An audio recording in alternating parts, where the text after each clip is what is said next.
आपका स्वागत है हिंदी साहित्य में।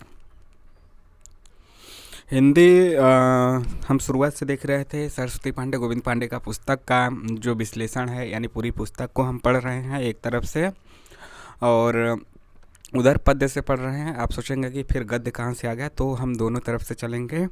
पद्य से भी चलेंगे, गद्य से भी चलेंगे। बीच बीच में मतलब होगा एक गद्य का एक पद्य का। दोनों तरफ से चलने से क्या होगा, एक तो जल्दी होगा, दूसरा हमें इंटरेस्टिंग लगेगा, उबाऊपन नहीं होगा, और ये भी होगा कि हमारा दोनों तरफ से कवर हो रहा है। बीच में कोई भी परीक्षा आ गया तो भी कोई दिक्कत नहीं है और दोनों चीज़ें हमें समझ में आती रहेंगी। और यह भी नहीं है कि एक चीज़ पे दूसरा चीज़ निर्भर है कि इसको समझने के बाद ही दूसरा चीज़ समझ में आएगा, ऐसा तो नहीं है। ना ही हम बिगनर हैं, हम लोग पीजी करके आए हैं, तो कोई दिक्कत नहीं होगी। तो हिंदी साहित्य, तो यह आपका पुस्तक कौन सा है? सरस्वती पांडे गोविंद पांडे का हिंदी भाषा और साहित्य का वस्तुनिष्ठ इतिहास। आइए देखते हैं हिंदी गद्य का विकास कैसे हुआ। अद्योतन सूरी ने 778 ईस्वी में कोलहमाला, देखिए हम यहाँ पे आपको ध्यान से सुनना होगा या फिर ध्यान से देखना होगा या फिर दोनों चीज़ें ध्यान से करनी होगी, क्योंकि हम यहाँ पे इसका इस्तेमाल नहीं कर रहे हैं कि ऐसे ऐसे चलें। आप सुनते रहिए, आपका ध्यान रहेगा तो खुद समझ में आएगा। ऐसे ऐसे हम नहीं कर रहे हैं कि ये लाइन पढ़ें ये लाइन पढ़ें, इसमें हम प्रयोगों के तौर पे देख रहे हैं। आपको लगेगा कि हाँ इसका भी इस्तेमाल हर लाइन में कीजिए, तो हम करते रहेंगे कि कहाँ पे हम पढ़ रहे हैं। जैसे कि अद्योतन सूरी ने 778 ईस्वी में कुवलयमाला नामक एक गद्य कृति की रचना की। फिर ऐसे ऐसे, ठीक है। फिर इसके बाद क्या हुआ, एक मिनट। 10वीं 11वीं शताब्दी के आसपास रोडा कवि ने राउलवेल नामक एक ग्रंथ की रचना की। आप लोग कहेंगे तो सभी लाइन में आपका इसका पेंसिल का इस्तेमाल होगा, पेन का, पेंसिल का। राउलवेल गद्य पद्य मिश्रित चंपू काव्य की प्राचीनतम हिंदी कृति है। राउलवेल एक शिलांकित कृति है। हिंदी साहित्य में नक्शिक वर्णन के श्रृंगार परंपरा का आरंभ राउलवेल से माना जाता है। राउलवेल में हिंदी की 7 बोलियों के शब्द मिलते हैं, जिनमें राजस्थानी प्रधान है। उक्त व्यक्ति प्रकरण हिंदी का प्रथम गद्य का ग्रंथ है। और यह भी आपको पता होना चाहिए कि पहला ग्रंथ है। उक्त व्यक्ति प्रकरण की रचना महाराजा गोविंद चंद के सभा पंडित दामोदर शर्मा ने 12वीं शताब्दी के आसपास किया था। उक्त व्यक्ति प्रकरण का व्याकरण ग्रंथ है। उक्त व्यक्ति प्रकरण एक व्याकरण ग्रंथ है। डॉक्टर हजारी प्रसाद द्विवेदी और डॉक्टर मोती चंद ने उक्त व्यक्ति प्रकरण को एक अत्यंत महत्वपूर्ण ग्रंथ माना है। और वर्ण रत्नाकर मैथिल कवि ज्योतिश्वर ठाकुर की रचना है। वर्ण रत्नाकर मैथिली हिंदी में रचित गद्य की प्रथम रचना है। वर्ण रत्नाकर का ढांचा विश्वकोशात्मक है। वस्तुतः साहित्यिक हिंदी गद्य का क्रमबद्ध इतिहास 19वीं शताब्दी से प्रारंभ होता है।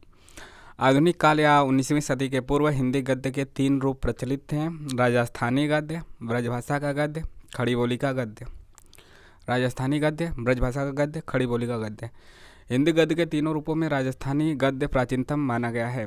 हिंदी गद्य के तीनों रूपों में राजस्थानी गद्य प्राचीनतम माना गया है। राजस्थानी गद्य का सूत्रपात 10वीं शताब्दी में हुआ। राजस्थानी गद्य की प्रमुख रचनाएं व लेखक निम्न हैं: धनपाल कथा 14वीं सदी, तत्व विचार 14वीं सदी, लेखक इसका नहीं पता है। पृथ्वीचंद चरित या फिर वाग विलास 1421, माणिक्य चंद सूरी। पंचाख्यान 1847 का है, फतह राम बैरागी का। आचार्य शुक्ल ने ब्रजभाषा गद्य का सूत्रपात संवत 1400 और ईस्वी में 1343, ठीक है। 57 साल जोड़ दोगे तो हो जाएगा आपका 1457 साल आगे रहता है, संवत में हुआ माना जाता है। आचार्य शुक्ल ने ब्रजभाषा गद्य का सूत्रपात संवत 1400 या फिर ईस्वी 1343 से माना है। आचार्य शुक्ल के अनुसार ब्रजभाषा गद्य का सर्वप्रथम प्रयोग गोरखपंथी योगियों ने संवत 1400 के आसपास किया, यानी 1343। डॉक्टर वीरेंद्र मिश्र ने पृथ्वीराज रासों में वचनिका शीर्षक के अंतर्गत उपलब्ध गद्य को ब्रजभाषा गद्य का प्राचीनतम रूप माना है। महाप्रभु वल्लभाचार्य के पुत्र विट्ठलनाथ के ब्रजभाषा गद्य की रचना की बात की जाए तो श्रृंगार रस मंडन है। और विट्ठलनाथ की अन्य रचना यमुनाष्टक, विट्ठलनाथ की अन्य रचना यमुनाष्टक, नवरत्न सटीक है। यमुनाष्टक और नवरत्न सटीक है। इसके बाद आगे देखते हैं 84 वैष्णवों की वार्ता तथा 252 वैष्णवों की वार्ता। 84 अंग्रेजी में बोला जाता है 84 वैष्णवों की वार्ता, और हिंदी में और दूसरा 252 यानी 252 वैष्णवों की वार्ता नामक ग्रंथ के रचनाकार विट्ठलनाथ के पुत्र गोसाई गोकुलनाथ जी माने जाते हैं। इसमें वैष्णव भक्तों और आचार्यों की महिमा प्रकट करने वाली कथाएं लिखी गई हैं। इसका रचनाकाल विक्रम की 17वीं शताब्दी का उत्तरार्ध माना जाता है। नाभादास ने संवत 1660 के आसपास अष्टयाम नामक पुस्तक ब्रजभाषा में लिखी। इसमें भगवान राम की दिनचर्या का वर्णन है। ओरछा नरेश महाराज जसवंत सिंह के आश्रित बैकुंठ मणि शुक्ल ने संवत 1680 के आसपास ब्रजभाषा गद्य में अगहन महात्म्य तथा बैसाख महात्म्य नामक पुस्तक लिखी। सूरती मिश्र ने संवत 1767 में बैताल पचीसी नामक पुस्तक की रचना की। बैताल पचीसी की रचना संस्कृत कवि शिवदास की रचना से कथा लेकर की गई है। बैताल पचीसी का खड़ी बोली हिंदुस्तानी में अनुवाद मजहर अली के साथ मिलकर लल्लू लाल ने बैताल पचीसी 1801 ईस्वी में किया। बैताल पचीसी 1801 में इस नाम से किया। संवत 1852 या फिर सन की बात की जाए तो 1795 में लाला हीरालाल ने आईने अकबरी की भाषा वचनिका नामक एक बड़ी पुस्तक की रचना की। दनकौर के निवासी प्रियादास ने सन 1779 ईस्वी में सेवक चरित्र ग्रंथ गद्य ग्रंथ लिखा। ये राधा वल्लभी संप्रदाय से संबंधित थे। लल्लू लाल ने राजनीति जो कि 1802 की है तथा माधव विलास 1817 नामक ब्रजभाषा गद्य पद्य मिश्रित ग्रंथ की रचना की। माधव विलास 19वीं शताब्दी के सामाजिक जीवन के स्वरूप चित्रण की दृष्टि से महत्वपूर्ण रचना है। मणिक लाल ओझा ने सन 1828 में सोमवंशम की वंशावली नामक ब्रजभाषा गद्य में रचना की। खड़ी बोली गद्य का प्रारंभिक रूप दक्षिणी साहित्य में मिलता है। दक्षिण के साहित्यकारों ने अपनी भाषा को हिंदी, हिंदवी, दक्षिणी, देहलवी, जबान, हिंदुस्तान आदि कई नामों से पुकारा है। दक्षिणी हिंदी के संबंध में प्रोफेसर एहतेसाम हुसैन ने लिखा है, इस भाषा में पंजाबी, हरियाणवी मतलब और खड़ी बोली का मेल था। यह ब्रजभाषा के प्रभाव से भी बची नहीं थी और सबसे बड़ी बात यह थी कि इसमें फारसी, अरबी के अनेक शब्द भी सम्मिलित हो गए थे।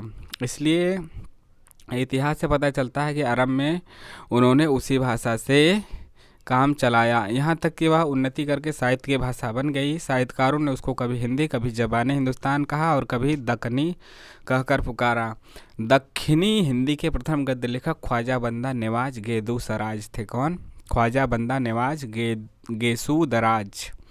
गेसुदराज। इनका जीवन काल कब कितना है? 1318। पूछा जाएगा तो जन्मा पूछा जाएगा, मृत्यु तो पूछा नहीं जाता। 1318 से 1422 तक है। किसका? ख्वाजा बंदा नवाज गेसुदराज का 1318 जन्म।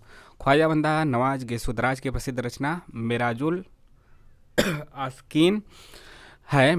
आस्कीन है। दक्षिणी गद्य की प्रथम पुस्तक मानी जाती है। तो पूछा जाएगा दक्षिणी गद्य की प्रथम पुस्तक किसे माना जाता है? तो मेराजुल आस्कीन। इनकी अन्य कृतियाँ निम्नलिखित हैं: शिकारनामा, तिलावतुल वजूद, हिदायतनामा, रिसाला सहवारा, या इसी को 12 मासा भी कहते हैं। किसको? रिसाला सहवारा को। में मिराजुल आस्कीन में सूफी धर्म का उपदेश दिया गया है। कुतुब मुस्तरी मुल्ला वजही की प्रमुख रचना है। मुल्ला वजही ने सन 1635 में सबरस नामक ग्रंथ की रचना की। सबरस को उर्दू साहित्य का प्रथम गद्य रचना माना जाता है। सबरस में तसव्वुफ के सिद्धांतों को प्रतीकात्मक शैली में व्यक्त किया गया है। दक्षिणी हिंदी में कुली कुतुब शाह नामक एक बृहद काव्य की रचना मोहम्मद अली कुतुब शाह ने की।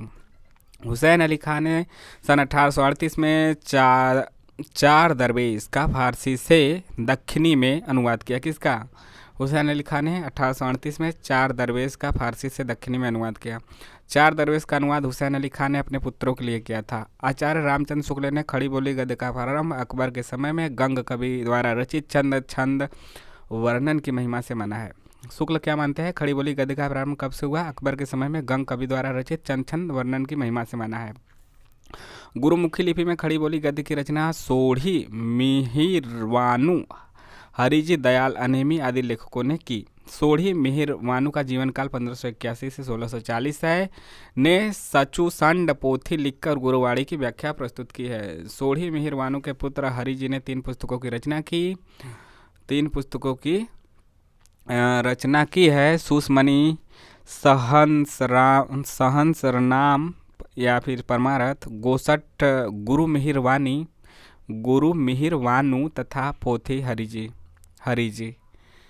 दयालु अनेमी का जीवन काल 1675 से 1721 है। इनकी प्रमुख रचनाएं निम्नलिखित हैं। अवगत उल्लास 1675, अष्टावक्र भाषा 1679, गीत भाषा 1721। George Grierson, R.W. Fraser, Nalini Mohan Sanyal प्रभृति विद्वान आधुनिक साहित्यिक खड़ी बोली का आविष्कार सर्वप्रथम गिलक्राइस्ट के अध्यक्षता में लल्लू लाल तथा सदल मिश्र बताते हैं। सन 1800 ईस्वी में मथुरा प्रसाद शुक्ल ने पंचांग दर्शन नामक ज्योतिष ग्रंथ की रचना की। संवत 1818, सन 1761 इसको पंडित दौलत राम ने हरिशेणाचार्य कृत जैन पद्म पुराण का भाषानुवाद किया। आचार्य शुक्ल ने विक्रम संवत 1798, सन 1741 में रचित भाषायो वासिष्ठ को परिमार्जित गद्य की प्रथम पुस्तक और राम प्रसाद निरंजनी को प्रथम प्रौढ़ गद्य लेखक का प्रौढ़ मतलब एजेड गद्य लेखक स्वीकार किया है। भाषा योग वासिष्ठ की भाषा मूलतः पंजाबी ब्रजभाषा मिश्रित खड़ी बोली है। भाषा योग वासिष्ठ कह सकते हैं या फिर योग वासिष्ठ।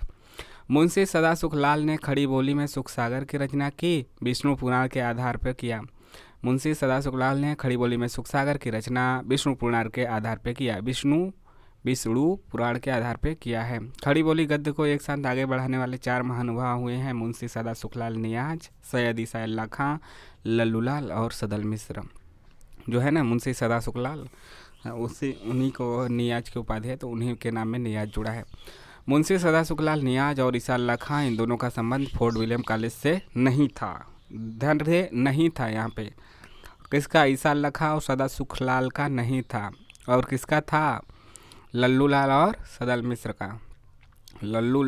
मिश्र का था। मुंशी सदा सुखलाल ने लिखा है, रस्म रिवाज भाखा का दुनिया से उठ गया है। लल्लूलाल और सदल मिश्र दोनों ही फोर्ट विलियम कॉलेज के प्राध्यापक थे, है ना।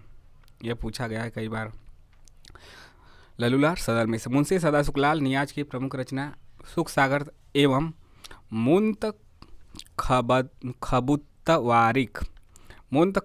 खबुत्तवारिक है। ईसा अल्लाह खां ने रानीखेत की कहानी की रचना सन 1798 से 1803 ईस्वी के मध्य में की, यानी 3-5 सालों के मध्य में की रानीखेत की कहानी ईसा अल्लाह खां ने।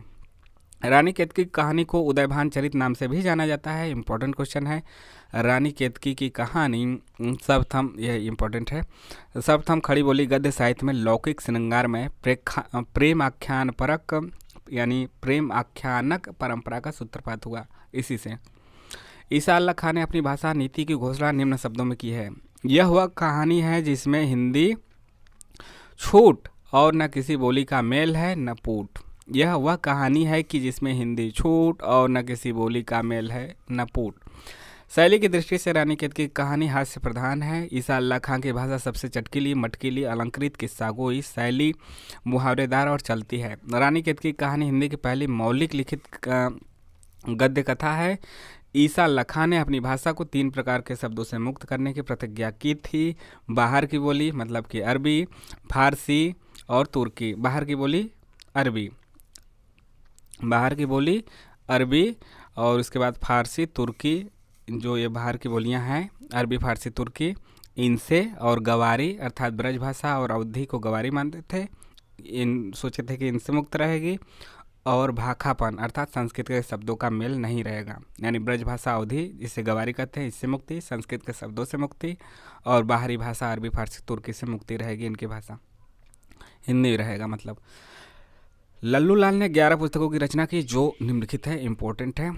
सिंहासन बतीसी 1801 में, बैताल पचीसी 1801 में, शकुंतला नाटक 1810 में, माधोनल 1801 में, ठीक है, राजनीति 1802 में, राजनीति 1802 में, प्रेम सागर 1810 में, लतायफ हिंदी 1810 में, ब्रजभाषा व्याकरण 1811 में, सभा विलास 1815 में, माधव विलास 1817 में, लाल चंद्रिका 1818 में। लल्लूलाल का ब्रजभाषा व्याकरण ही इनकी मौलिक रचना है। लल्लूलाल का ब्रजभाषा व्याकरण ही इनकी मौलिक रचना है, जो कि कब की है? 1811 की है यहाँ पे। बाकी हो सकता है कि एर फेर बदल किए हों, किसी से कहीं से उठाए हों थोड़ा बहुत दूसरे की रचनाओं से। लल्लू लाल ने 1802 में राजनीति नाम से हितोपदेश की कहानियाँ का ब्रजभाषा में अनुवाद किया। लल्लू लाल की वे रचनाएं जो अन्य लेखक की रचना का आधार लेकर लिखी गई हैं निम्नलिखित है: प्रेम सागर या फिर नागरी दशम, चतुर्भुज मिश्र के भागवत पुराण के दशम स्कंद के ब्रजभाषा अनुवाद की खड़ी बोली में अनुवाद है। लाल चंद का टीका बिहारी सस्सई की टीका है। सिंहासन बत्तीसी काजी मली की सहायता से सुंदरदास के ब्रजभाषा अनुवाद का हिंदुस्तानी रूपांतर है। बैताल पचीसी शिवदास रचित संस्कृत रचना के सुरती मिश्र के ब्रजभाषा अनुवाद का मजहर अली के साथ लिखित खड़ी बोली में रूपांतर है। लतायफ ई हिंदी खड़ी बोली ब्रज और हिंदुस्तानी की 100 लघु कथाओं का संग्रह है।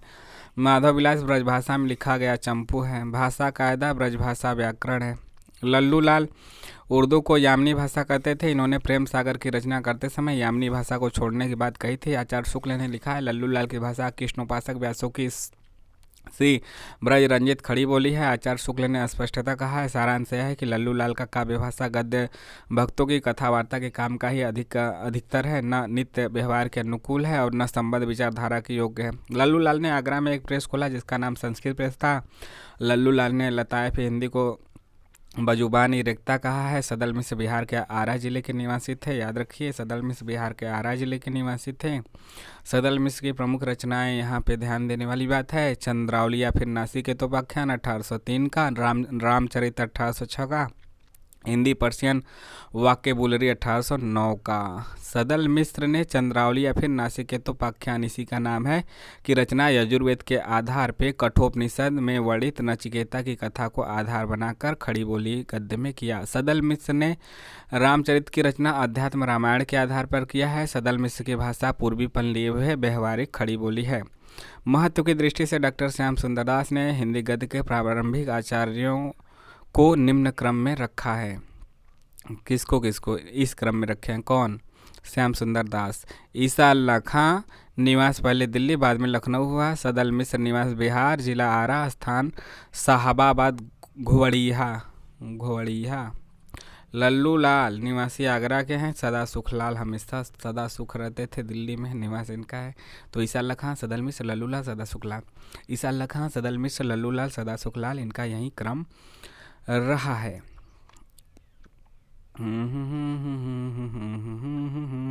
तो यहाँ पे क्रम के बाद अगले पार्ट में देखेंगे। यहीं पे छोड़ते हैं, वीडियो लंबा ना हो और आपको थोड़े थोड़े में समझ में आए। इसके बाद अगले वीडियो में देखते हैं। कैसा लगा ज़रूर बताइए, कमेंट कीजिए और चैनल को सब्सक्राइब भी कीजिए।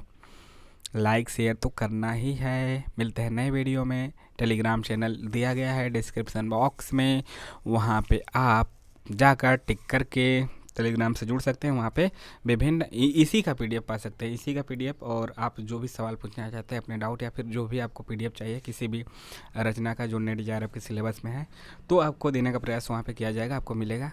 तो टेलीग्राम से भी जुड़ें, चैनल को सब्सक्राइब भी करें। जय हिंद, नमस्कार।